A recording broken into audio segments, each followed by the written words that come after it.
Quel changement la loi 25 et quelles obligations impose-t-elle aux organisations? Avant d'entrer dans les obligations purement juridiques prévues par la loi 25, j'aimerais vous parler de deux obligations non juridiques mais qui sont essentielles. La première obligation, ça va être celle de former votre personnel aux nouveaux enjeux de la loi 25 en leur offrant des formations et des ateliers. La deuxième obligation, qui me paraît également essentielle, c'est l'identification de vos renseignements personnels.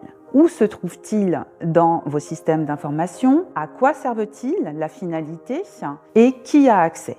Si maintenant on se tourne vers les obligations plus juridiques imposées par la loi 25, voici les principales obligations que toute organisation va devoir mettre en œuvre. Premièrement, la nomination d'un responsable de la protection des renseignements personnels, qui va avoir pour rôle de mettre en œuvre la loi au sein de votre organisation. Deuxièmement, votre organisation devra se doter d'un plan d'intervention en cas d'incident de confidentialité pour minimiser vos risques et ceux des personnes concernées par la fuite de données. Troisièmement, vous devrez, si vous exploitez un site web par lequel vous collectez des renseignements personnels, vous doter d'une politique de confidentialité. Il faut se rappeler que la loi 25 reconnaît des nouveaux droits aux citoyens et vous devrez donc pouvoir répondre avec efficacité aux demandes qui seront exercées.